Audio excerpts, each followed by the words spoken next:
इस वक्त बिहार में असेंबली का इलेक्शन होने जा रहा है। जमहूरियत में, लोकतंत्र में विचारों से पार्टियां चलती हैं, मसल पावर से गुंडागर्दी होती है ना। राजतंत्र नहीं है कि किसी एक की बात रहेगी, लोकतंत्र है, लोग जिसे चाहेंगे उसे चुनेंगे। धन, बल और छल की बुनियाद पर समाज को नुकसान हुआ है। समाज विचारों से आगे बढ़ा है और विचारों की लड़ाई हमारी होनी चाहिए। मुझे अफसोस है कि पिछले 2020 में जबकि मुझे मेरे सम्मानित गार्जियन लोगों ने, अमर और बैसाख के हजारों लोगों ने मुझको कहा कि तुमको यहां से इलेक्शन लड़ना पड़ेगा, मैं उनके आदेश का पालन किया और मैं उनका आभारी हूं कि उन तमाम तर लोगों ने जिस तरह हमसे वादा किया निभाया।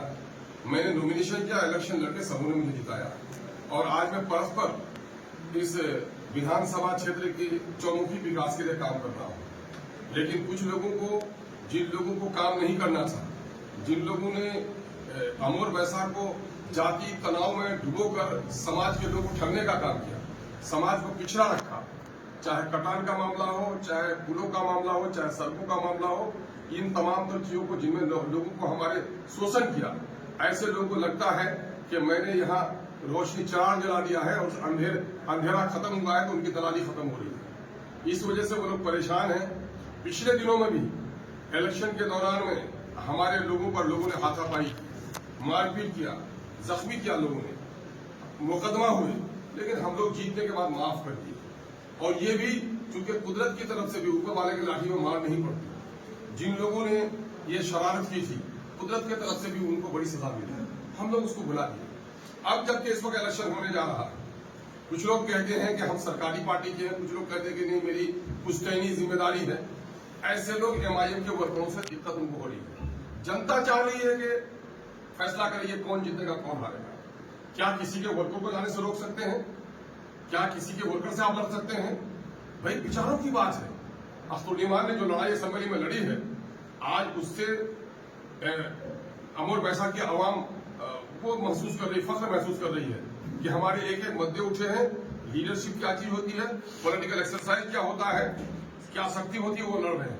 इस बात से बहुत सारे लोगों को परेशानी है और इस तरह हमारे लोगों को दलाने धमकाने की कोशिश करते हैं। कुछ लोग फोन करके धमकाते हैं, कुछ लोग घरों में उसके रिश्तेदारों को धमकाते हैं, कुछ लोग ये कहते हैं कि अब की बार इलेक्शन लड़ोगे तो अपना पट्टी बांध के आना, जख्म इतना देंगे। तो ये सारे चैलेंजेस हैं। मैं इस मामले को लेकर प्रशासन को मैंने अवगत करा दिया है ना। मैंने पिछले दिनों में जो घटना घटी है वो इसी बात का संकेत है कि कुछ लोग जो अपने आप को बाहुबली समझ रहे हैं, वो लोग हमारे लोगों को डराना धमकाना चाहते हैं। पिछले दिनों में जो 8 तारीख की रात्रि को जो मामला हुआ है ना, वो हमारे लोगों पर गोया अटेम्प्ट टू मर्डर, गाड़ी नशे की हालत में गाड़ी चलाने का प्रयास किया। हम लोगों ने प्रशासन को लिख के दिया है, प्रशासन की जिम्मेदारी है इस काम को करे। मैं कल स्वयं एसपी साहब से मिलकर मैंने कहा है कि साहब मेरे लिए ऐसे वक्त में जबकि मैं इलेक्शन लड़ रहा हूँ, हमारी गर्दन कट जाए हम परवाह नहीं करते, लेकिन हम सच्चाई की लड़ाई लड़ते हैं और अपने तमाम तर वर्कर्स को भी कहते हैं कि पार्टी मजबूती से आपके पीठ पर खड़ी है। और पार्टी खड़ी किस लिए है? बैरिस्टर असदुद्दीन अवैसी के घर को बनाने के लिए नहीं, अख्तरुल ईमान के घर को बनाने के लिए नहीं, अख्तरुल ईमान की शोहरत इज्जत के लिए नहीं। पार्टी खड़ी है अमर बैसाख के दलित, कमजोर, पिछड़े, गरीब अवाम के मसाइल के हल के लिए। इस मसाइल की हल की लड़ाई में पूरी जनता आपके पीठ पर है। पिछले दिनों में जो कुछ हमारे प्रतिनिधि आजम रब्बानी के साथ हुआ है वो बहुत अफसोस का है, जिससे हमको बहुत हम आहत हुए। लेकिन हम अपने साथियों को कहते हैं कि जब भी सच्चाई की लड़ाई होती है, यकीनन है सतीजा कार रहा अजल से कायम रोज चिराग में मुस्तफी से चेहरे भूले भी। जब भी हक की आवाज उठी है, दलालों को, चोरों को, गुंडों को, लोफरों को, शराबियों को परेशानी हुई है। मैंने बार बार कहा है कि मैं 70 बार हार जाऊंगा, चोर उचक्के और शराबियों के वोट की हमको जरूरत नहीं है। और आज मैं दलाली के खिलाफ पूरी लड़ाई लड़ रहा हूं। ब्लॉक की व्यवस्था का खराब है, इन दलालों की वजह से है। ये लोग कहां बैठे हुए हैं? सरकार में जो लोग हैं, मुझसे ऊपर के नेता भी हैं, एमपी साहब के भी नेता हैं। कहा है कि सवाल तो जो काम करेगा उससे, जो दलाली कर रहे हैं, मैं जिनका कंप्लेन लाया मैंने उसकी कार्रवाई की है। लेकिन अगर कोई रिश्वत देकर नहीं बोलता है तो उसका जिम्मेदार वो है। मैं लड़ता रहा हूं। दर्जनों ऐसे के मामला थे जिनसे लोगों ने रिश्वत मांगा, डाटा और उनका काम हुआ है। और कुछ लोग हैं जो पैसे देके भी नहीं बोलेंगे तो अल्लाह उनका भला करे। लेकिन जहां तक है व्यवस्था के, नीतीश कुमार ने पूरे तौर पर इस वक्त रेवेन्यू डिपार्टमेंट को वो करा दिया है,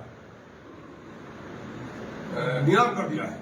उसकी जो खराबियां अपनी जगह पर है, हम इसके माध्यम से हम अपना चूंकि पार्टी ऑफिस है हमारे पार्टी के लोगों से मिलने के लिए भी आए थे, आप लोग आ गए हैं। हम अपने दिल के विचारों को आप लोगों के सामने में रख रहे हैं कि इस वक्त शांति और सौहार्द भाईचारगी के साथ हमको इलेक्शन लड़ना चाहिए। ये जमहूरियत का सबसे बड़ा वो है त्योहार है, सबसे बड़ा पर्व है। ईद कुछ लोग मनाते हैं, होली कुछ लोग मनाते हैं, सब लोग अगर मिलकर मनाते हैं तो हम लोग यही त्योहार मनाते हैं। अपने समाज का नेता चुनिए, आखिरी मान अच्छा लगे तो उनको चुनिए, राम प्रसाद अच्छा लगे तो उनको चुनिए, कलीमुद्दीन अच्छा लगे तो उनको चुनिए। जात बिरादरी के इस फितने को दबाइए और सच्चाई के साथ समाज को ऊपर उठाने का प्रयास कीजिए। मैं यही बात कहने के लिए